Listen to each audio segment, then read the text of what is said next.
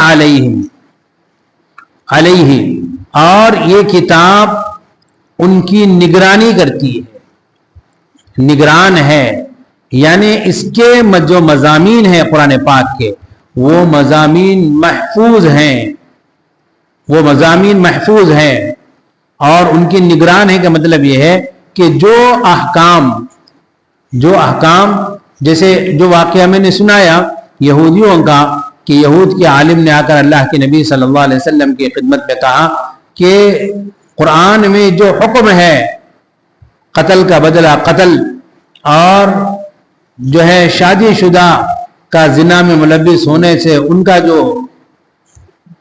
ان کی جو سزا ہے وہ جو ہے سنسار ہے، تو وہ حکم تورات میں بھی وہی حکم ہے.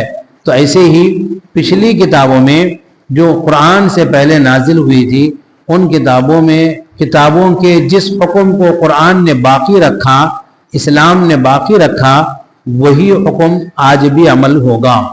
اور جن احکامات کو قرآن نے بدل دیا، منسوخ کر دیا، تو وہ احکامات منسوخ ہیں، قابل عمل نہیں ہیں.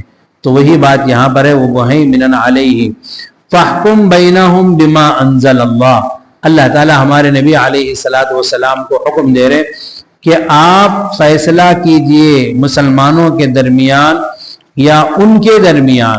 یہاں پر جو بات چل رہی ہے یہود کی، یہود جب تمہارے پاس فیصلہ لے کر آئیں تو یہود کا فیصلہ بھی قرآن ہی کے ذریعے سے کیجیے، قرآن میں جو حکم دیا گیا ہے اسی کے ذریعے کیجیے. وَلَا تَتَّبِعْ أَهْوَاءَهُمْ أَمَّا جَاءَكَ مِنَ الْحَقِّ، اور ان کی خواہشات کی اتباع نہ کیجیے. یعنی وہ جو حق کے خلاف فیصلہ لے کر آئے ہیں، قضیہ لے کر آئے ہیں، اس قضیے کے جو ہے بارے میں آپ قرآن کے موافق فیصلہ کریں، ان کی چاہت کے موافق فیصلہ نہ کریں، ان کی چاہت کی اتباع نہ کریں، کیونکہ وہ چاہتے ہیں کہ اللہ کے نبی صلی اللہ علیہ وسلم ان کی چاہت کے موافق فیصلہ کر دیں. اللہ تعالیٰ فرما رہے کہ جب وہ آئیں گے تمہارے پاس تو فیصلہ تم قرآن کے موافق کرو گے.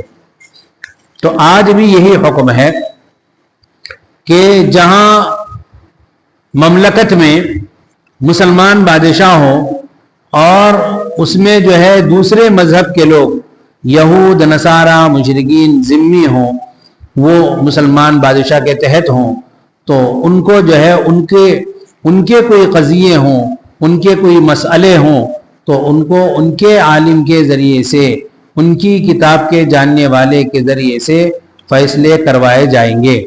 اگر انہوں نے کہا کہ مسلمان قاضی ان کے فیصلے کرے تو مسلمان جب کرے گا تو قرآن کے موافق فیصلہ کرے گا.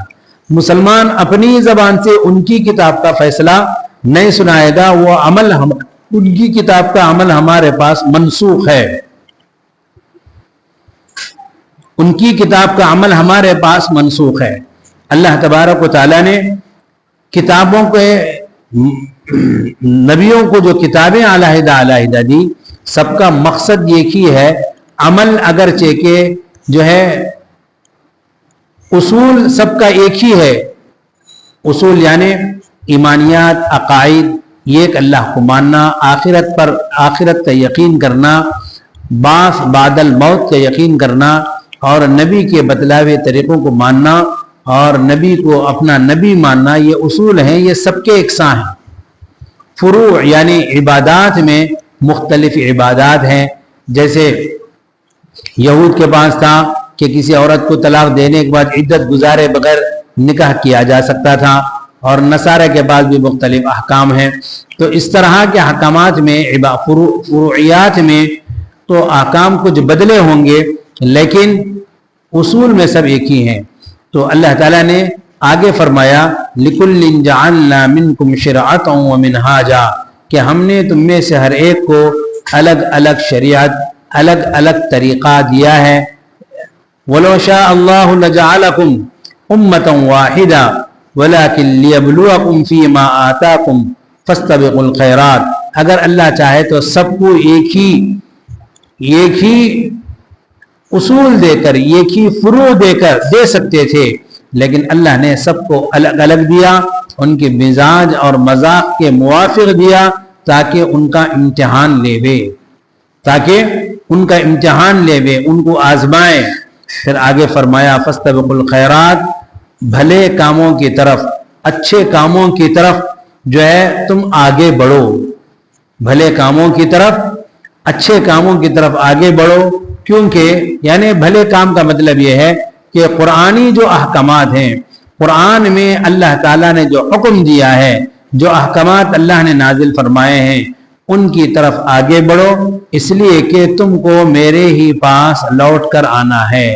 تم سب کو میرے ہی پاس لوٹ کر آنا ہے. جب تم آؤ گے تو میں تم کو آگاہ کروں گا, ان چیزوں کی آگاہی کروں گا جن چیزوں میں تم اختلاف کرتے تھے, جن چیزوں میں تم اختلاف کرتے تھے. پھر آگے کی جو آیت ہیں 49 اور 50 ان دو آیتوں میں بھی اللہ تبارک و تعالیٰ نے اسی مضمون کو آگے بڑھایا ہے. اللہ تعالیٰ نے نبی صلی اللہ علیہ وسلم کو حکم دیا وَأَنِحْكُمْ بَيْنَهُمْ بِمَا أَنزَلَ اللَّهُ اے نبی جی آپ ان کے درمیان یعنی یہود نصارہ کوئی بھی تمہارے پاس آئے یا مسلمان ان کے درمیان فیصلہ جو ہے قرآن کے موافق کیجئے. وَلَا تَتَّبِعْ أَهْوَاءَهُمْ ان سے ان کی خواہشات کی اتباع نہ کریں. اب تک آپ نے اسی کے موافق حکم دیا ہے, آگے بھی اسی کے موافق حکم دے گے. قرآن کے موافق آپ نے فیصلہ کیا ہے, آگے بھی تم قرآن کے موافق ہی فیصلہ کریں. وَاحْذَرْهُمْ أَن يَفْتِنُوكَ عَن بَعْضِ مَا أَنزَلَ اللَّهُ إِلَيْكَ اور ان سے اس بات سے ڈریں کہ وہ تم کو فتنے میں ڈال دیں گے, یعنی تم سے جو ہے عجیب عجیب سوالات کر کے اپنی مرضی کا جواب چاہیں گے. عَن بَعْضِ مَا أَنزَلَ اللَّهُ إِلَيْكَ بعض وہ احکامات جو اللہ نے تم پر نازل کیے ہیں, جو ان کی کتابوں میں بھی ہے وہی حکم ہے, ہماری کتاب میں بھی وہی حکم ہے, اس کو بدل کر جواب تم سے چاہیں گے. آپ ہرگز اس طرح نہ کریں, قرآن کے موافق حکم دے. فَإِن تَوَلَّوْا فَاعْلَمْ اگر وہ لوگ بس تمہارا کام ہے فیصلہ سنانا, تمہارا کام ہے فیصلہ سنانا, اگر وہ لوگ اس فیصلے کو نہ مانے روگردانی کریں تو جان لو کہ اللہ تعالیٰ فَاعْلَمْ أَنَّمَا يُرِيدُ اللَّهُ أَن يُصِيبَهُم بِبَعْضِ ذُنُوبِهِمْ اللہ تعالیٰ ان کو عذاب دیں گے ان کے گناہوں کا. اور یقیناً اکثر لوگ یہود و نصارہ کے جو ہے گنہگار ہیں, فاسق ہیں کہ وہ قرآن کے ان کی کتابوں کے حکم کو بھی نہیں مانتے. قرآن تو قرآن ان کی کتابوں کے حکم کو بھی نہیں مانتے. اللہ تعالیٰ نے آگے کی آیت میں آیت نمبر 50 میں اللہ نے کہا افحکم الجاہلیت یبغون کیا یہ جاہل لوگ یہ چاہتے ہیں کہ ان کے چاہت کے موافق فیصلہ دیا جائے, کسی بھی مسئلے میں ان کے چاہت کے موافق فیصلہ دیا جائے. ومن احسن من اللہ حکما لقوم یوقنون اللہ کے حکم سے بڑھ کر کون سا اچھا فیصلہ ہوگا. اپنی چاہت کا فیصلہ آدمی کو چھوڑنا پڑے گا. ان لوگوں کے لیے اللہ کا حکم ان لوگوں کے لیے سب سے اچھا ہے جو یقین رکھتے ہوں اللہ پر اور آخرت کے دن پر, اور اللہ کے حکم پر عمل کرنے سے کامیابی حاصل ہوگی. اس پر جو یقین رکھتے ہوں ان کے لیے اللہ ہی کا فیصلہ سب سے اچھا فیصلہ ہے. تو محترم خواتین اور طالبات, یہ تینوں قوموں کو یہود, نصارہ اور مسلمانوں کو اپنی اپنی کتاب پر عمل کرنے کا اور اپنے مسئلوں میں اور اپنے قضیوں میں اپنی کتاب کے حکم کے موافق فیصلہ کرنے کا، اور خصوصاً نبیوں کے بعد نبیوں کے جو وارثین ہیں، جیسے یہود میں رہبان احبار تھے اور نصارہ میں رہبان تھے، اور اسی طریقے سے مسلمانوں میں آج کے علماء و مفتیان کرام ہیں، تو یہ ان لوگوں کے لیے خصوصاً حکم ہے کہ وہ خود بھی قرآن کے موافق اپنی اپنی کتاب کے فیصلے کے موافق حکم کے موافق عمل کریں اور عمل کروائیں۔ عوام تو لوگ تو چاہیں گے ہی۔ یہود و نصارہ میں کیا بات تھی کہ ان کے احبار و رہبان، یعنی جو ان کے علماء تھے، وہ بھی کتاب کے خلاف فیصلہ کرتے تھے، کتاب کے خلاف فیصلہ کرتے تھے، اور لوگوں سے مال کھاتے تھے، مال کی محبت میں، مال کے حرص میں اپنی کتاب کے خلاف فیصلہ کرتے تھے۔ آج بھی اگر علماء جو نبی کے وارثین ہیں کتاب کے خلاف فیصلہ کریں، یعنی قرآن پاک کے خلاف فیصلہ کریں، تو ان کے لیے بھی وہی حکم ہے جو احبار اور رہبان یہود و نصارہ کے علماء کے ساتھ جو حشر ہوگا، ان کے ساتھ بھی وہی حشر ہوگا قیامت کے دن۔ جیسے کہ دوسری آیتوں میں اللہ تعالیٰ نے فرمایا ہے، یا ایھا الذین آمنوا، ایمان والوں سے جو ہے اللہ تعالیٰ نے ایمان والوں کو آگاہ کیا ہے، مسلمانوں کو، یا ایھا الذین آمنوا ان کثیرا من الاحبار والرہبان لیأکل اموال الناس بالباطل ویصدون عن سبیل اللہ۔ اے لوگوں، اے ایمان والو، ہم لوگوں سے اللہ کہہ رہے ہیں کہ یہود و نصارہ کے علماء لوگوں کا مال کھا کر لوگوں کو ان کی مرضی کے موافق فیصلے اور احکامات جاری کرتے تھے۔ لَيَأْكُلُونَ أَمْوَالَ النَّاسِ بِالْبَاطِلِ، غلط طریقے سے لوگوں کو بہکا کر مال لوگوں کا لپیٹتے تھے، اپنے جیب اپنے پیٹ بھرتے تھے۔ پھر آگے اللہ نے ایک اور قسم کے گناہ کو بیان کیا، وَالَّذِينَ يَكْنِزُونَ الذَّهَبَ وَالْفِضَّةَ وَلَا يُنْفِقُونَهَا فِي سَبِيلِ اللَّهِ فَبَشِّرْهُم بِعَذَابٍ أَلِيمٍ۔ ایک اور قسم کو اللہ نے بیان کیا کہ ایمان والو، وہ لوگ جو سونا چاندی کو اللہ کی راہ میں خرچ نہیں کرتے، مال کو اللہ کی راہ میں خرچ نہیں کرتے، جمع کر رکھتے ہیں، ان دونوں کے لیے اللہ نے کہا کہ اے نبی، ان کو دردناک عذاب کی خوشخبری دے دو۔ وہ کیا دردناک عذاب ہے؟ یوم یحمى علیہا فی نار جہنم فتقوی بہا جباہہم وجنوبہم وظہورہم ھذا ما کنزتم لانفسکم فذوقوا ما کنتم تکنزون۔ جو علماء نے، جن احبار و رہبان نے، یہود و نصارہ کے ہوں یا مسلمانوں کے ہوں، جن علماء نے لوگوں کو غلط مسئلے بتا کر مال بٹورا ہے، اس مال کو، اور اسی طریقے سے وہ لوگ جو اللہ کے راہ میں مال خرچ کیے بغیر جمع کر رکھے ہیں، ان لوگوں کو کیا کیا جائے گا؟ ان کے مال کو فولاد کی شکل دی جائے گی، لوہے کی شکل دی جائے گی، وہ مال لایا جائے گا ان کے سامنے، قیامت کے دن لایا جائے گا، پھر اس مال کو آگ میں تپایا جائے گا، یوم یحمى علیہا، کہ اس مال کو آگ میں تپایا جائے گا، اور اس کی لمبی لمبی سلاخیں ہوں گی لوہے کی سلاخوں کی طرح، اور فرشتے اس کو پکڑیں گے، اور ان سلاخوں سے ان کے پیشانیوں کو، ان کے بازوؤں کو، ان کی پیٹھوں کو داغا جائے گا، اور کہا جائے گا یہ وہ مال کا مزہ چکو جس کو تم نے اللہ کی راہ میں خرچ کیے بغیر جمع کر رکھا۔ اور ان علماء سے، یہود و نصارہ اور مسلمانوں کے ان علماء سے کہا جائے گا کہ یہ وہ مزہ ہے جو مال تم نے لوگوں کو غلط راستہ بتا کر کمایا ہے۔ تو جو ہے قرآن پر عمل کروانا علماء کی ذمہ داری ہے، لیکن علماء مسئلہ بتائیں گے، علماء مسئلہ بتائیں گے۔ اگر عوام عمل نہ کرے, لوگ عمل نہ کریں, اچھا علماء مسئلہ کب بتائیں گے قرآن حدیث کے موافق؟ جب لوگ علماء کے پاس آئیں گے. آج ہماری عوام, ہمارے مرد و خواتین اپنے مسئلے لے کر کہاں جا رہے ہیں؟ کورٹ کچہری کو جاتے ہیں, M L A M P کے پاس جاتے ہیں, محلے کے روڑیوں کے پاس جاتے ہیں, اور ہیومن رائٹس کے پاس جاتے ہیں, خواتین کے کورٹ کو جاتے ہیں, خواتین کے کیا کہتے ہیں پولیس اسٹیشن کو جاتے ہیں. کیوں؟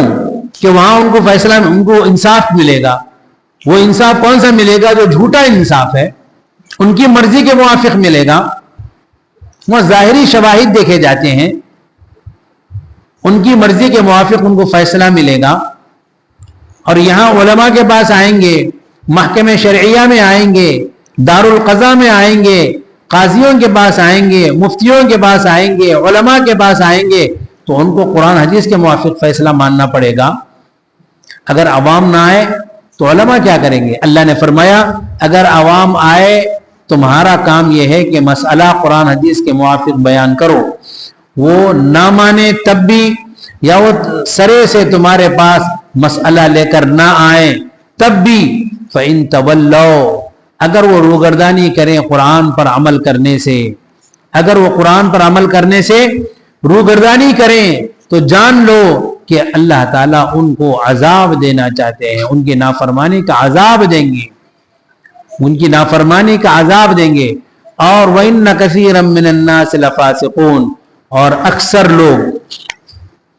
اکثر لوگ یعنی جو لوگ قرآن و حدیث کے فیصلے کو چھوڑ کر علماء اور دارالقضاء محکمہ شرعیہ میں اپنے فیصلوں کو, اپنے قضیوں کو لا کر فیصلہ کروانا چھوڑ کر دنیا والوں کے پاس جاتے ہیں, دنیا والوں کے پاس اپنے قضیوں کو حل کروانا چاہتے ہیں, تو محترم خواتین سن لیں کہ وہ اکثر فاسق ہیں, وہ گنہگار ہیں, وہ لوگ گنہگار ہیں. تو قرآن جو اللہ تعالیٰ نے نازل فرمایا, تو قرآن کے نزول کا مقصد اور قرآن سے پہلے کتابیں جو نازل ہوئی ان کے نزول کا مقصد, سب مقصد ایک ہی ہے کہ اس پر عمل کیا جائے. جیسے اللہ نے قرآن کے نزول کے جہاں ذکر کیا, وہاں اللہ نے یہ ذکر کیا شہر رمضان الذی انزل فیہ القرآن ھدی للناس وبینات من الھدی والفرقان.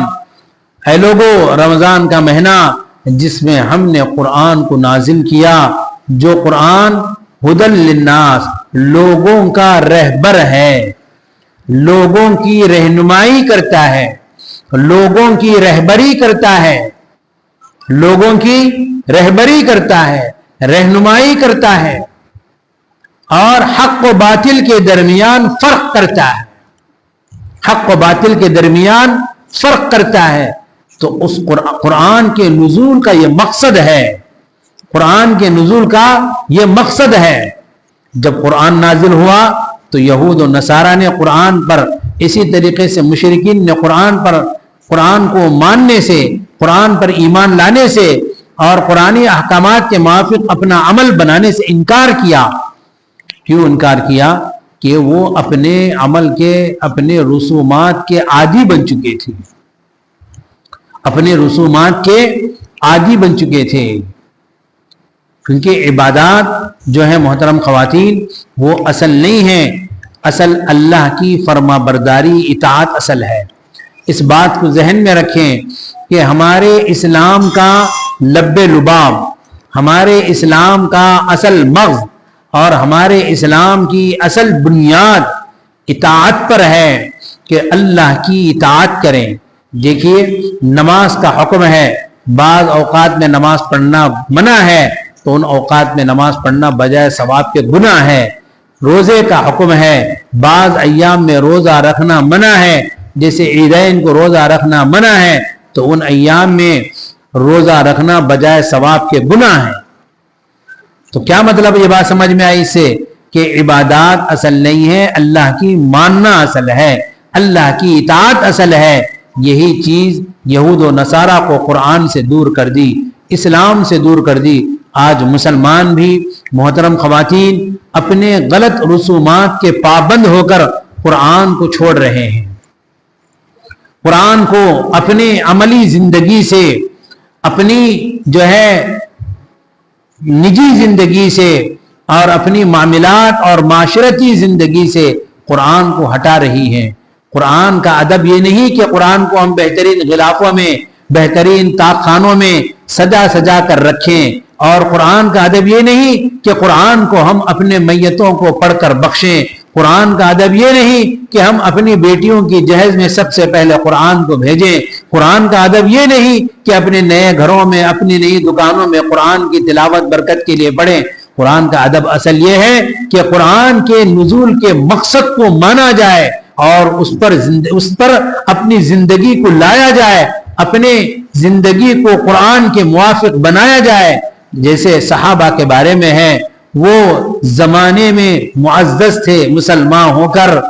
صحابہ کے بارے میں شاعر نے کہا وہ زمانے میں معزز تھے مسلمان ہو کر، آج ہم خار ہوئے تاریخ قرآن ہو کر۔ ہم نے قرآن کو چھوڑ دیا ہے، ہمارے پاس قرآن کا ادب احترام اور قرآن کا عمل ہمارے پاس اتنا ہی ہے کہ بیماروں کو دم کیا جائے، قرآن بیٹیوں کے جہیزوں میں دیا جائے، قرآن نئے گھروں میں، نئی دکانوں میں برکت کے لیے پڑھا جائے، یہ ہمارے پاس قرآن کا عمل ہے۔ یہ تو قرآن کی شان اور عظمت اور قرآن کی جو ہے برکتیں ہیں، یہ مقصد نہیں ہے۔ مقصد یہ ہے کہ قرآن کے موافق عمل کیا جائے۔ انسان کے پیدا ہونے سے لے کر انسان کے مرنے تک قرآن کا جو حکم ہے کہ اس کے موافق عمل کیا جائے۔ بہت سی چیزیں ہیں، میں 2-3 چیزوں پر توجہ دلاتا ہوں۔ جب پیدا ہونے کی بات آ گئی اور مرنے کی بات آ گئی تو درمیان کی بھی 2-3 چیزیں۔ پیدا ہونے کی بات، جیسے پیدا جب ہوتا ہے آدمی، بچہ پیدا ہوتا ہے تو ان ایام میں بہت سے غلط مشرکانہ رسومات جو ہم میں ہیں، جو قرآن ان کو منع کرتا ہے۔ اللہ کے نبی کے قرآن کا حکم ہے کہ اللہ کے نبی نے جو طریقہ تم کو دیا ہے اس کو اپناؤ، اور جس طریقے سے منع کیا اس سے رک جاؤ۔ اور ہم نے اس کو چھوڑ کر جو نبی نے طریقہ منع کیا اس کو اپناتے ہیں۔ مشرکوں کے، ہندوؤں کے، یہود کے، نصارہ کے طریقوں کو اپناتے ہیں۔ دیکھیے کتنے مسلمانوں کے گھروں میں آج بھی نواسا، ستواسا، نواسا، اٹھواسا، دسواسا کیا جاتا ہے۔ آج بھی کتنے مسلمانوں کے گھروں میں جو ہے وہ غلط رسم ہے کہ اگر گھر میں بہو حمل سے ہے تو اس بہو کو سورج گرہن، چاند گرہن کے ایام میں اسی طریقے سے کیا کہتے ہیں، اماواس کہتے نہیں، اماس کے دنوں میں جو ہے میکے بھیج دیا جاتا ہے۔ یہ ہندوؤں کا طریقہ ہے، مسلمانوں کا نہیں ہے۔ یہ مسلمانوں کا طریقہ نہیں ہے۔ ستواسا، اٹھواسا، نواسا جو کیا جاتا ہے کہ جب حمل سے ہو تو 7ویں مہینے میں، حمل کا 7واں مہینہ ہے تو لڑکی کے ماں باپ لڑکے کے گھر والوں کو دعوت دے وے، 8ویں مہینے میں دعوت دے وے، 9ویں مہینے میں دعوت دے وے۔ یہ قرآن کا حکم نہیں ہے، یہ قرآن کے خلاف ہیں جو مسلمان آج کر رہے ہیں۔ ایک تو ایک عمل سن کر میرے اوسان خطا ہو گئے۔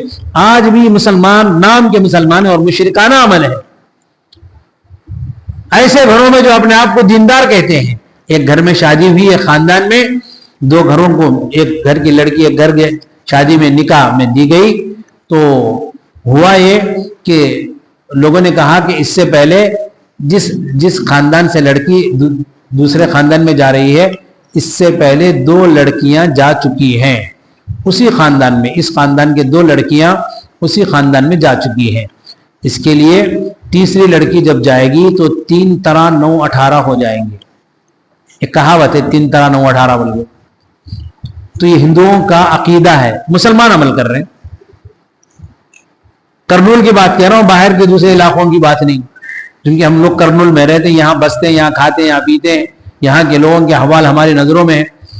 تو جو ہے جس دن لڑکی کو جلوہ ڈال کے بھیجنا تھا نکاح کے بعد، تو لڑکی کو بھیجنے سے پہلے یہ گائے کا بچڑا، گائے چھوٹی گائے لائی گئی اور اس کو ساڑی اس پر ڈالی گئی، پھول کا ہار ڈالا گیا، اس کو سجایا گیا، پھر وہ گائے بھیجی گئی لڑکے کے گھر، دلہے کے گھر.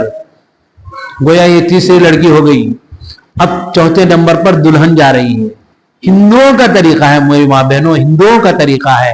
کب ہم کو عقل آئے گی؟ قرآن پر کب عمل کریں گے ہم؟ شاعر نے کہا وہ زمانے میں معزز تھے مسلمان ہو کر، صحابہ کے بارے میں کہہ رہے ہیں، آج ہم خار ہوئے تاریخ قرآن ہو کر، آج ہم ذلیل ہیں دنیا کے اندر. کس وجہ سے؟ مال کی وجہ سے، حکومتوں کی وجہ سے نہیں، قرآن کو چھوڑنے کی وجہ سے. قرآن کو ہم نے چھوڑ دیا.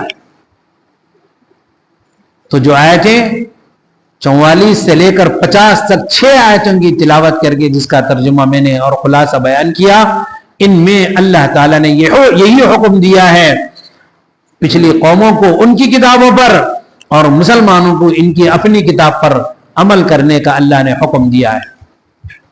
تو اس کے لیے خدارا سارے سامعات سے سب سے گزارش ہے کہ ہر کام ہمارا قرآن کے حکم کے موافق ہو. اور اسی طریقے سے جب آدمی مرتا ہے اور بچہ پیدا ہوتا ہے تو اس پر جو ہے چھلا، چھٹی اور اسی طریقے سے اس کا ہر سال برتھ ڈے، یہ سب چھلا چھٹی مشرکین کا عمل ہے. برتھ ڈے کرنا نصارہ کا عمل ہے. تو محترم خواتین، ہمارے پاس عملی زندگی میں قرآن ختم ہوتے جا رہا ہے. اور اسی طریقے سے آدمی جب مرتا ہے تو اس پر چہلم، برسی، 40واں برسی، یہ سب غیروں کا طریقہ، ہمارا نہیں ہے. ہمارا حکم قرآن کا حکم ہے. تو جتنے خواتین میری بات سن رہے ہیں ان پر یہ لازم ہے، ضروری ہے کہ قرآن کے موافق اپنے گھروں کے اندر عمل لائیں. ہر کام ہمارا قرآن کے موافق، حدیث کے موافق ہو. ہم کو معلوم نہیں، علماء سے معلوم کریں، اپنے شوہروں کو بول کر بھیجیں فلاں عالم کے پاس جاؤ اور یہ کام کرنا ہے، اس کا مسئلہ معلوم کرو، اس کے موافق ہم قرآن، اس کے موافق ہم جو ہے عمل کریں گے، اس کے موافق ہم عمل کریں گے، اس کا مسئلہ معلوم کرو. ہر کام میں نے انسان کے پیدا ہونے سے لے کر مرنے تک بدلا دیا. معاملات ہو، معاشرت ہو، شادی بیاہ ہو، کچھ بھی ہو، جو ہے اس پر ہم عمل کریں. اس کے لیے جو ہے قرآن کے احکامات جو ہے اس کو ہم پوری توجہ دیں اور قرآن پر عمل کریں. اللہ تعالی ہم سب کو سنی ہوئی باتوں کو سمجھنے کی اور اس پر عمل کرنے کی توفیق عطا فرمائے. وآخر دعوانا ان الحمد للہ رب العالمین. دعا کر لیں. الحمد للہ رب العالمین. اللہم صلی علی سیدنا محمد وعلى آل صلی علی سیدنا محمد وبارک وسلم. ربنا آتنا فی الدنیا حسنہ وفي الآخرة حسنة وقنا عذاب النار. ربنا هب لنا من أزواجنا وذرياتنا قرة أعين واجعلنا للمتقين إماما. اللهم إنك عفو تحب العفو فاعف عنا. اللهم اهدنا واهد بنا واهد الناس جميعا واجعلنا سببا لمن اهتدى يا رب العالمين. اللهم احد الدين كله في العالم كله. اللهم آت نفوسنا تقواها وزكها أنت خير من زكاها أنت وليها ومولاها واهدنا إلى سواء الصراط. اللهم إنا نسألك علما نافعا وإيمانا كاملا وقلبا خاشعا ولسانا ذاكرا وصادقا وشاكرا وعملا صالحا متقبلا ورزقا حلالا طيبا واسعا وشفاعا من كل داء. اللهم اكفنا بحلالك عن حرامك وبطاعتك عن معصيتك وأغننا بفضلك عمن سواك. اللهم أعنا على ذكرك وشكرك وحسن عبادتك وحسن طاعتك. اللهم لا تسلط علينا بذنوبنا من لا يخافك فينا ولا يرحمنا. اللهم طهر قلوبنا من النفاق وأعمالنا من الرياء وألسنتنا من الكذب وأعيننا من الخيانة. تعلم خائنة الأعين وما تخفي الصدور برحمتك يا أرحم الراحمين. والحمد لله رب العالمين.